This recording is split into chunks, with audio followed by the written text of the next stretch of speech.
Hey guys, it's Chris at Highline Guitars, and it's time for a Luthier's Quick Tip. If you like building or repairing guitars, join the club by tapping the subscribe button down below. And together, we can take your luthier skills to a whole new level. Hey boys and girls, it's time for another Luthier's Quick Tip. In this episode, and probably a couple more in the future, I'm going to be talking about pricing your custom-made guitars, as well as any services you might provide as a luthier. And what I want to talk about in this episode specifically is I want to kind of lay a foundation for what I'll be talking about in the future. And so this week's quick tip is you need to be fair with your pricing. Fair to your customers, fair to yourself, and surprisingly enough, fair to your fellow luthiers. Let me explain. Even though you can probably build a guitar that is absolutely top of the line, we're talking the best woods available, the top shelf high-end components, and multi-level binding treatments, exotic inlay, all that stuff. Even if you can do that and pull it off and make a really fantastic guitar, if you're just starting out in this business, you may find it difficult to actually sell an instrument like that the first time around. Now, of course, you may get lucky. I'm not saying you won't, but chances are you're going to have a difficult time. And the reason for that is because you're going to feel the need to set a price for that guitar that's going to recoup the cost of all the parts and materials you put into it, as well as your labor. The end result is you may have a guitar that's priced fairly high.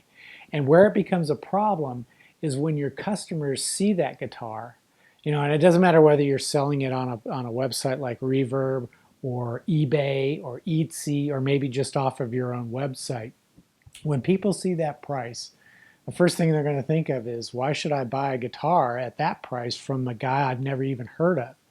I can spend that same amount of money on a guitar from a company that has a track record and a reputation. And that's what's going to make it difficult.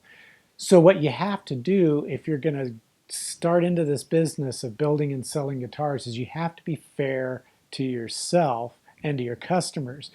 And the way you do that is you need to build a reputation and establish a track record before you can start to ask those really high prices for those really exotic guitars.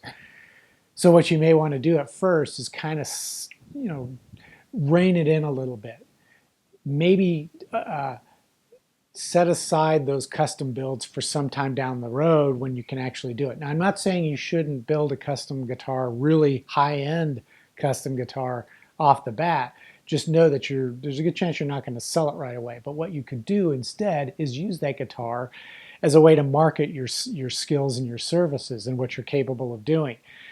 Take lots of photos of it, promote it on your website, promote it on social media so that people can see what you're capable of. But then when it comes to building guitars, especially spec guitars, which you're just building and putting up for sale, you may want to dial it back a bit and try to build and price guitars that are going to be affordable to your customers, and which may mean, of course, that in the beginning you may have to at least try to recoup the cost of the parts and materials, but maybe take a little bit of a hit on the labor cost, and which will lower your profit. But at the same time, you'll be able to move guitars, and as you sell them, you can start to establish a reputation and a track record by requesting feedback from the buyers and using that to market your guitars and to establish that reputation. Then over time, you can start to bump up your prices a little bit, particularly in the labor area, so that you can realize a bit more of a profit.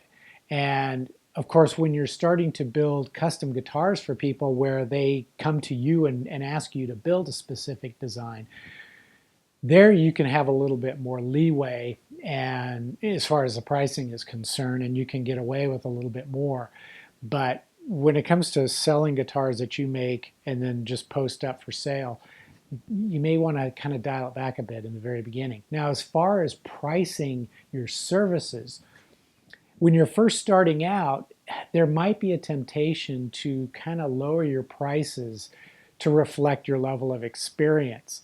let's face it, you're just starting out, and there's going to be a lot of other luthiers out there who do repair work who have decades of experience. And you may feel like, I shouldn't charge what they're charging. It's just not fair. But you've got to be fair to the luthiers and to yourself. So what I recommend is that you do research to find out what the going rate is for all the different types of repair work that you're going to do, and then charge the same amount, even if you don't have a lot of experience. The reason is, if you're lowering your prices to get your foot in the door and start bringing in business, you're undercutting everybody's prices, including your own.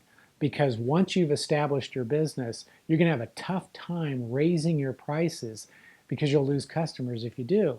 And if you try to undercut your competition's prices, you're just going to make those folks angry. And trust me, in this industry, at this day and age, you don't want to make a lot of enemies, because they talk and you could find yourself really struggling. People will trash you without hesitation. So you want to keep your prices the same as what everybody else is charging, so as not to lower the overall value of the services that you provide, not just for yourself, but for everyone. So that's this week's Luthier's quick tip. It's a way to set the foundation for some future episodes where I talk about pricing. And so, it's basically to be fair to your customers, yourself, and to your fellow luthiers when it comes to pricing the work you do. So until the next episode, take care, and we'll see you soon.